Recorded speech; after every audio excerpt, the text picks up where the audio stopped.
থাকিব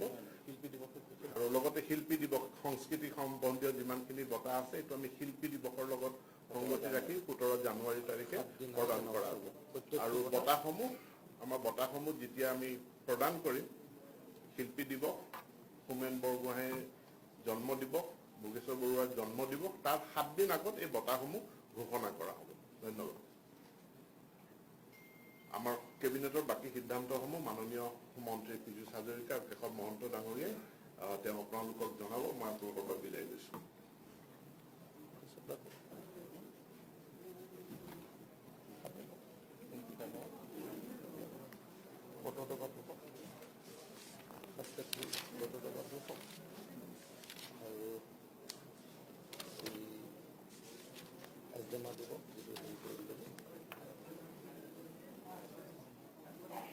সাংবাদিক বন্ধুসকল আজি কেবিনেটে কেইবাটাও গুৰুত্বপূৰ্ণ সিদ্ধান্ত গ্ৰহণ কৰিছে তাৰ ভিতৰত মই কেইটামান আপোনালোকক দাঙি ধৰিছোঁ বাকীখিনি পীযুষ হাজৰিকাই ক'ব আমি কেইদিনমান আগতে মাননীয় মুখ্যমন্ত্ৰীৰ লগত ময়ো আছিলোঁ উপস্থিত বৰ্তদবা থানত আমি উপস্থিত হৈছিলোঁ আৰু বৰ্তদবা থানৰ যিটো প্ৰজেক্ট এই গোটেই প্ৰজেক্টটো মাননীয় মুখ্যমন্ত্ৰী ডাঙৰীয়াই পৰিদৰ্শন কৰিছিল আৰু ৰিভিউ লৈছিল পৰ্যালোচনা কৰিছিল আৰু এই পৰ্যালোচনাৰ ক্ষেত্ৰত কিছু অসুবিধা তাত দেখিছিল আৰু তাৰ ভিতৰতে আছিল 35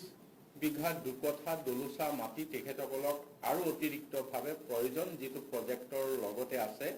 গতিকে আজি কেবিনেটে এই 35 বিঘা দুকঠা দলুচা মাটি বৰ্তদবা থানৰ প্ৰস্তাৱিত প্ৰকল্প পুনৰ সংযোজন কৰিলে আৰু তাৰ লগতেই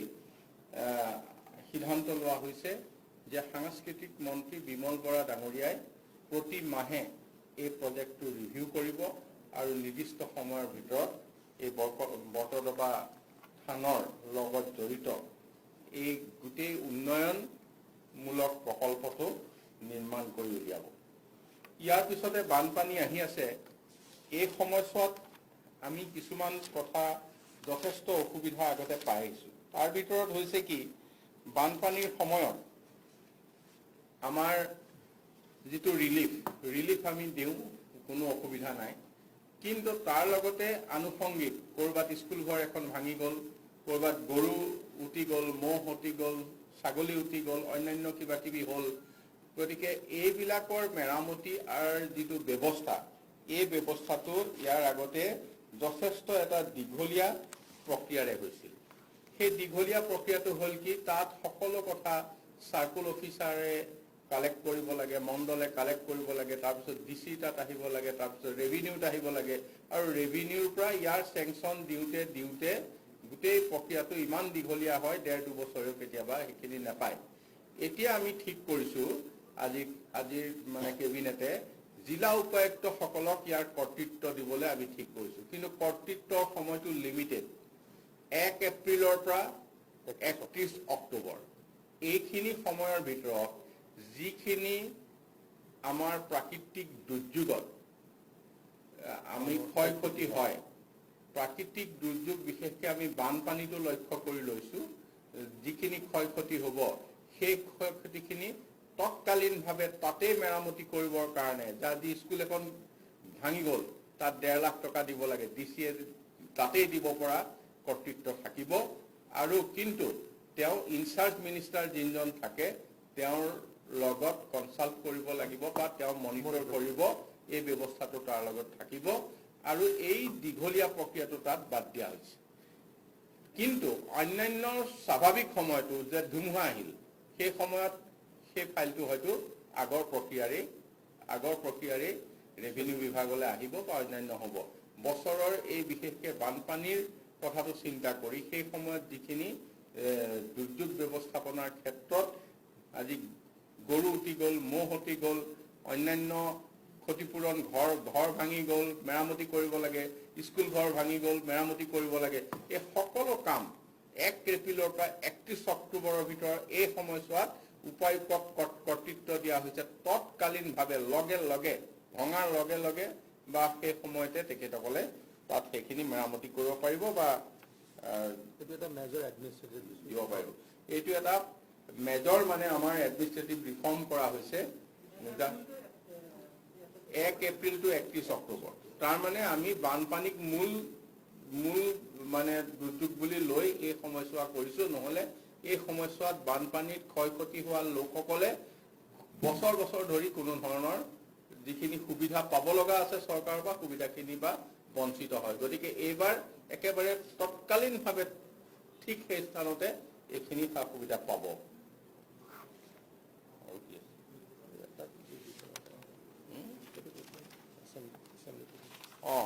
আমি অহা 12 জুলাই তাৰিখৰ পৰা আমাৰ বাজেট অধিৱেশন আৰম্ভ কৰিবলৈ আজি কেবিনেটে ৰিকমেণ্ড কৰিছে। এইটোৰ যি নটিফিকেশ্যন হ'ব এইটো ৰাজভৱনৰ পৰা হ'ব, কিন্তু কেবিনেটে ৰিকমেণ্ড কৰিছে যে অহা 12 জুলাইৰ পৰা বাজেট অধিৱেশন, নতুন চৰকাৰৰ প্ৰথম বাজেট অধিৱেশন অনুষ্ঠিত হ'ব। 25 দিন তাৰ ভিতৰতো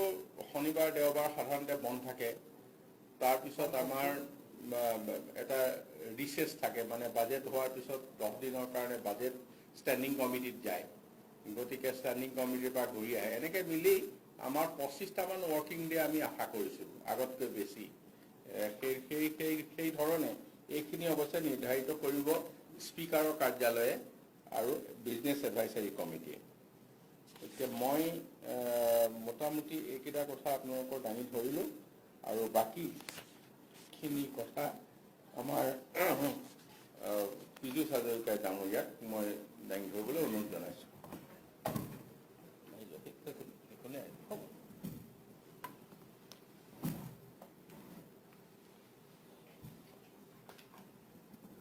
আজি কেবিনেটত সিদ্ধান্ত লোৱা হ'ল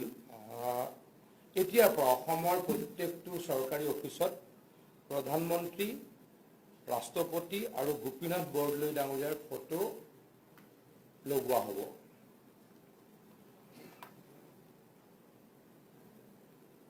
ছেকেণ্ডলি, আজি কেবিনেটত এটা সিদ্ধান্ত লোৱা হ'ল যে চিপাঝাৰ সমষ্টিৰ গৰুখুটি বুলি অঞ্চলত প্ৰায় ৭৭,০০০ বিঘা মাটি চৰকাৰী ভূমি আছে। সেই চৰকাৰী ভূমিত কেনেকৈ খেতিৰ উপযোগী কৰি বা খেতি কৰি অসমৰ অৰ্থনৈতিক অৱস্থা আৰু সুচল কৰিব পাৰি, তাৰ কাৰণে কিছু আলোচনা কৰা হয়। আৰু কেবিনেটে বিধায়ক পদ্ম হাজৰিকা ডাঙৰীয়াৰ সভাপতিত্বত দিলীপ শইকীয়া ডাঙৰীয়া, মৃণাল শইকীয়া ডাঙৰীয়া আৰু পৰমানন্দ ৰাজবংশী ডাঙৰীয়াক লৈ এখন সমিতি গঠন কৰে, আৰু তেখেতলোকৰ লগত মেম্বাৰ ছেক্ৰেটাৰী হ'ব বিনোদ চেচান ডাঙৰীয়া। আৰু এই কমিটিখনে তাৰ এই অঞ্চলৰ গৰুখুটি অঞ্চলৰ ৰাইজৰ লগত আলোচনা কৰি কেনেকৈ পাব্লিক পাৰ্টিচিপেশ্যন বঢ়াব পাৰি, কি খেতি কৰিলে আমাৰ সেই অঞ্চলত কি খেতি ভালকৈ হয়, কি খেতি হ'লে আমাৰ আকৌ কৈছোঁ কৃষি খণ্ডত অগ্ৰগতি লাভ কৰোঁ, সেই বিষয়ে তাত গৈ আলোচনা কৰি ৰাইজৰ লগত আলোচনা কৰি সিদ্ধান্ত ল'ব আৰু কেবিনেটত তেখেতলোকৰ প্ৰতিবেদন দাখিল কৰিব। এইটো এটা আজিৰ কেবিনেটৰ গুৰুত্বপূৰ্ণ সিদ্ধান্ত আছিলে। আৰু এটা আজিৰ কেবিনেটৰ গুৰুত্বপূৰ্ণ সিদ্ধান্ত যে আমি বাতৰি কাকতত বা টিভিত বিভিন্ন সময়ত আমি শুনিবলৈ পাওঁ, পঢ়িবলৈ পাওঁ, কয়লা ব্যৱসায় কেন্দ্ৰ কৰি কিছু অসামাজিক কাৰ্যকলাপ হৈ থকা। তাক ৰোধ কৰিবলৈ আজি কেবিনেটে মুখ্যমন্ত্ৰী ডাঙৰীয়াৰ নেতৃত্বত অত্যন্ত গুৰুত্বপূৰ্ণ এটা দৃঢ় সিদ্ধান্ত গ্ৰহণ কৰিছে যে এতিয়াৰে পৰা দীঘৰখাল, বৰাক ভেলীৰ দীঘৰখাল আৰু শ্ৰীৰামপুৰত অভাৰলোড ট্ৰাকৰ জোখ মাখ কৰা হ'ব। চৰকাৰী ৱে ব্ৰিজত যদি কোনোবা ট্ৰাকত অভাৰলোড কয়লা গৈছে তেতিয়া তাতে জোখ মাখ কৰা হ'ব, ৱে ব্ৰিজত জোখ লোৱা হ'ব, ৱেইট কৰা হ'ব, আৰু যদি অভাৰলোড হৈছে অভাৰলোডৰ যিখিনি কয়লা সেইখিনিক আনলোড কৰি দিয়া হ'ব। অকল কয়লা শ্ৰীৰামপুৰৰ দীঘৰখাল এই গোটেই ব্যৱস্থাটো 31 মাৰ্চলৈকে হ'ব পৰীক্ষামূলকভাৱে কৰা হ'ব মাননীয় মুখ্যমন্ত্ৰী ডাঙৰীয়া আৰু বিত্তমন্ত্ৰী আৰু ট্ৰান্সপোৰ্ট মিনিষ্টাৰ ডাঙৰীয়াৰ নেতৃত্বত তেখেত মনিটৰিঙত এই গোটেই প্ৰক্ৰিয়াটো চলিব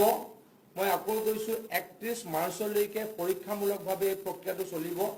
কাৰণ আমি দুৰ্নীতি ৰোধ কৰিব খুজিছো সিন্ডিকেট শব্দটো নাইকিয়া কৰিব খুজিছো তাত যাতে ভালদৰে হয় ব্যৱস্থাটো তাৰ কাৰণে পৰীক্ষামূলকভাৱে 31 মাৰ্চলৈকে লোৱা হৈছে তাত যদি আকৌ কিবা অনিয়ম হোৱাৰ খুৰুঙা কোনোবাই উলিয়াই দুষ্ট প্ৰকৃতিৰ ব্যক্তিয়ে তেতিয়া নতুন ধৰণে চিন্তা কৰা হ'ব সেই কাৰণে এই গোটেই প্ৰক্ৰিয়াটো 31 মাৰ্চলৈকে ৰখা হৈছে এতিয়াৰ পৰা আকৌ কৈছো অভাৰলোডিংৰ নামত কোনো ধৰণৰ যাতে কোনোৱে দুষ্কাৰ্য কৰিব নোৱাৰে আমি টিভিত দেখা পাওঁ পেপাৰত দেখা পাওঁ অভাৰলোডিং গাড়ী বা অভাৰলোডিং ট্ৰাক চলাচলৰ সুযোগ কৰি দিয়াৰ নামত সিন্ডিকেট কৰা হয় অসামাজিক কাৰ্যকলাপ কৰা হয় তাক ৰোধ কৰিবৰ কাৰণে অসমৰ বাহিৰলৈ যাতে অভাৰলোড ট্ৰাক লৈ যাব নোৱাৰে তাৰ কাৰণে আকৌ কৈছো শ্ৰীৰামপুৰত প্ৰত্যেকখন ট্ৰাকৰ ৱেইট কৰা হ'ব আৰু যিখিনি মেঘালয়ৰ পৰা বৰাক ভেলীলৈকে সোমাই দীঘৰখালত সেই ট্ৰাকখিনিক ৱেইট কৰা হ'ব আৰু অভাৰলোডিং ট্ৰাকৰ যদি কয়লা অভাৰলোড থাকে তাক নমাই পেলোৱা হ'ব এটো অত্যন্ত এটা গুৰুত্বপূৰ্ণ আমাৰ কেবিনেটে আজি সিদ্ধান্ত লৈছে আৰু কোনো ধৰণৰ কয়লাৰ ট্ৰাক ছাগলীয়া গেটেদি অহা যোৱা কৰিব নোৱাৰিব অসমৰ বাহিৰৰ পৰা কোনো ধৰণৰ যেহেতু মনিটৰিং কৰিব লাগিব অত্যন্ত কাঢ়া ভাবে গতিকে আমি কেইবাটাও গেট কৰিব খোজা নাই অসমৰ পৰা ওলাই যোৱা বা সোমাই যোৱা এটা গেট থাকে ছাগলীয়াত আৰু এটা থাকে শ্ৰীৰামপুৰত হ'ব ছাগলীয়াত এই ব্যৱস্থাটো নহ'ব গতিকে ছাগলীয়া গেটেৰে যাব নোৱাৰিব কয়লা ট্ৰাক অকল যাব শ্ৰীৰামপুৰ গেটেৰে আৰু যেহেতু মেঘালয়ৰ পৰা বৰাক ভেলীলৈকে সোমাই তাত দীঘৰখালত এই ওজন জোখা হ'ব আৰু অভাৰলোড ট্ৰাকক যাবলৈকে বাধা দিয়া হ'ব ছাগলীয়া যোগেদি অহা যোৱা দুইটাই বন্ধ সাধাৰণতে আমাৰ পৰা যায় আমাৰ পৰাটো নহয় অসমত কতো কয়লা এক্সট্ৰেকশ্যন নহয় মেঘালয়ত হয় মেঘালয়ত সুপ্ৰিম কোৰ্টৰ গাইডলাইনৰে যিখিনি কয়লা সৰবৰাহ কৰিব পৰা যায় আমাৰ ৰাজ্যৰ মাজৰে যায় আমাৰ বিশেষ কৰিব লগা একো নাথাকে কিন্তু সুপ্ৰিম কোৰ্টৰ গাইডলাইন আছে যে অভাৰলোড ট্ৰাক যাব নোৱাৰে ৰাস্তা নষ্ট হ'ব বা এক্সিডেন্ট হ'ব তাৰ কাৰণে সুপ্ৰিম কোৰ্টৰ ষ্ট্ৰিক্ট গাইডলাইন আছে অভাৰলোড ট্ৰাক যাব নোৱাৰে আৰু তাৰ কাৰণে অভাৰলোড ট্ৰাক যাতে যাব নোৱাৰে এই ব্যৱস্থা আমি হাতত লৈছো মূলতঃ আজিৰ কেবিনেটৰ এইকেইটা সিদ্ধান্ত আছিলে ঠিক আছে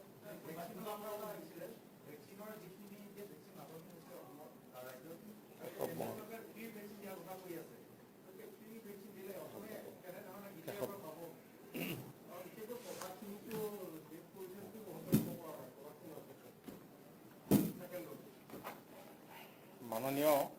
প্ৰধানমন্ত্ৰী ডাঙৰীয়াই কালি কিছু কথা ঘোষণা কৰিছে সেইখিনি কথা আপোনালোকে গম পাইছে এতিয়া কথা হ'ল কি আমি কোভাক্সিনৰ যেটো কথা কৈছে কোভাক্সিন কথাটো হৈছে কি আমি আমাৰ 1.5 লাখ কোভাক্সিন হলে সেকেন্ড ডোজ আমি জনে ফাৰ্স্ট ডোজ লৈছিল আমি দি দিব পৰা হৈছে আমি ডিস্ট্ৰিক্ট বিলাকক বিচাৰিছো যে কাৰ কিমান ৰিকোয়াৰমেন্ট আছে আৰু 1.5 লাখৰ প্ৰায় 1 লাখ আমি 3-4 দিনৰ ভিতৰত পাম তাৰমানে আজি 50,000 পাম আৰু বাকি অলপ মিলি পেলে আমি মুঠতে 10 আৰু 12 তাৰিখৰ ভিতৰত 1 লাখ আমাৰ হাতলৈ আহিব গতিকে আমি এই কোভাক্সিনৰ যেটো নাটনি এটো এসপ্তাহ 10 দিনৰ ভিতৰত পূৰ কৰিব পাৰিম আৰু সেকেন্ড ডোজ জনে ল'ব লগা আছিল তেওঁলোকক দি এটো আমি মানে সমাপ্ত কৰিব পাৰিম বাকি আমি কোভিশিল্ড আমাৰ হাতত আছে আৰু এতিয়া কেন্দ্ৰীয় চৰকাৰে যেটো সিদ্ধান্ত লৈছে আগত 18 to 44 এইটো এজৰ যেটো আছিল এটো ৰাজ্য চৰকাৰে আমি কিনি লৈছিল আৰু 45 প্লাছৰ যিখিনি কেন্দ্ৰীয় চৰকাৰে আমাক ফ্ৰী অফ কষ্ট দিছিল এতিয়া যোৱাকালি ঘোষণা কৰিলে যে এইখিনিও আমাক ফ্ৰী অফ কষ্ট দিব মানে 75% অফ দা প্ৰডাকশন সেন্ট্ৰাল গভৰ্নমেন্টে ক্ৰয় কৰিব আৰু 25% প্ৰডাকশন প্ৰাইভেট সেক্টৰৰ মানুহে লৈ পেলাই দিব পাৰিব। গতিকে এই গোটেইখিনি আমি এতিয়া কেন্দ্ৰীয় চৰকাৰৰ পৰা পাম আৰু এইটো ব্যাপক হাৰত দিব। প্ৰায় দিনে 1 কোটি মানুহক গোটেই ৰাষ্ট্ৰত দিবলৈ ঠিক কৰিছে। আমিও প্ৰায় 2.5 লাখৰ পৰা 3 লাখ প্ৰতিদিনে টাৰ্গেট ল'ম। সেইটো 21 জুনৰ পৰা আহিছে। এইকেইদিনত আমাৰ কিছু প্ৰিপেৰেশ্যন থাকিব, সেইমতে সেই প্ৰস্তুতিখিনি আমি কৰিম। আৰু আপোনালোকে ভাবিব যে যদি আমি 3 লাখকে দিব পাৰোঁ, অহা 2 মাহমানৰ ভিতৰত আমাৰ ভেকচিন দি সম্পূৰ্ণ হ'ব। হয় হয় হয় হয় হয় নহয়, এতিয়া গোটেই কথাটো এনেকুৱা হৈছে, আমি ভেকচিন সেইটো টকাৰে লৈ আছিলোঁ, যিটো মুখ্যমন্ত্ৰীৰ সাহায্য পুঁজি আৰু যিটো আৰোগ্য নিধি। গতিকে এই কথাখিনি এই টকাৰে আমি কোভিড সম্পৰ্কীয় আনুষংগিক আৰু কি কামত ল'ম ভেকচিনৰ উপৰিও, এই কথাখিনি আপোনালোকক আমি ইয়াৰ পিছতে মাননীয় মুখ্যমন্ত্ৰী পৰ্যায়ত আমি সপ্তাহত 2 দিন আমাৰ ৰিভিউ হয়, সেইখিনি সিদ্ধান্ত লোৱাৰ পিছত জনাম।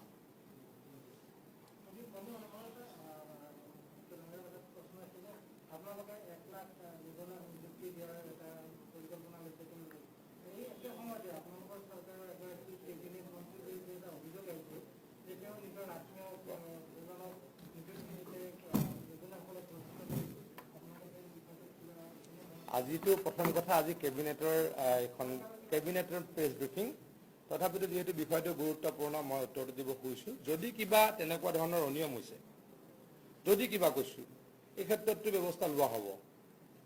যদি কিবা লোৱা হৈছে দেই, যদি শব্দটো কিন্তু মই স্পেচিফিক কৈছোঁ। আমাক মুখ্যমন্ত্ৰী ডাঙৰীয়াই প্ৰত্যেক মুহূৰ্ততে কৈছে, কোনোজন মন্ত্ৰীয়ে যিটো নেপোটিজিম বুলি কয় বা অঙহী বঙহীৰ কাৰণে ডিপাৰ্টমেণ্টক ব্যৱহাৰ কৰিব, চৰকাৰক ব্যৱহাৰ কৰিব, সেইটো কৰিব নোৱাৰে। তাত কোনো ব্যতিক্ৰম নহ'ব, কোনো খাৰি যাব নোৱাৰে। আকৌ কৈছোঁ, যদি কোনোবাই কেনেকুৱা অনিয়ম কৰিছে, তাক নিশ্চয়কৈ আমি তাৰ কাৰণে নিশ্চয়কৈ তদন্ত কৰিম।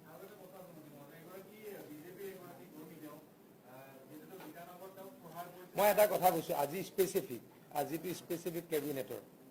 বেলেগ সময়ত ক'লেতো ঠিক আছে, হ'ব, অ'কে।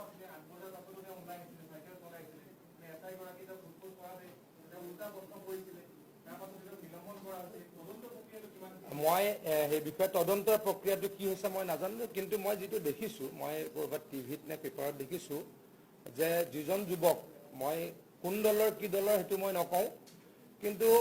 মাকৰ ঔষধ আনিবলৈ যোৱা, মাকৰ বেমাৰৰ ঔষধ আনিবলৈ যোৱা বুলি কোৱা হৈছিলে। আৰু তেতিয়া যিটো মই আকৌ কৈছোঁ, মই টিভিত বা পেপাৰত দেখিছোঁ, মই কাৰো ছাপোৰ্টত পোৱা নাই, কিন্তু খুব বেয়া ধৰণে পিতাটো কিন্তু স্পষ্টভাৱে দেখা গৈছে। সেইটো কিন্তু হ'ব নালাগে। সেইটো কাৰণেহে হয়তো নিলম্বন কৰা হৈছে। কোনজন ব্যক্তি কোনোবা দলৰ তাৰ কাৰণে নিলম্বন হোৱা বুলি মই নাভাবোঁ। বাধ্যতামূলক চৰকাৰৰ অফিচত প্ৰধানমন্ত্ৰী, ৰাষ্ট্ৰপতি আৰু ভাৰতৰত্ন অসমৰ প্ৰথমজন মুখ্যমন্ত্ৰী বা প্ৰধানমন্ত্ৰী গোপীনাথ বৰদলৈ ডাঙৰীয়াৰ ফটো ফিক্স হৈ থাকিব। আজি পৰে, কেবিনেটৰ সিদ্ধান্ত আজি পৰে, কালিৰ পৰা হ'বই লাগিব। সকলোৱে পৰ্যায়ক্ৰমে আৰম্ভ কৰিব।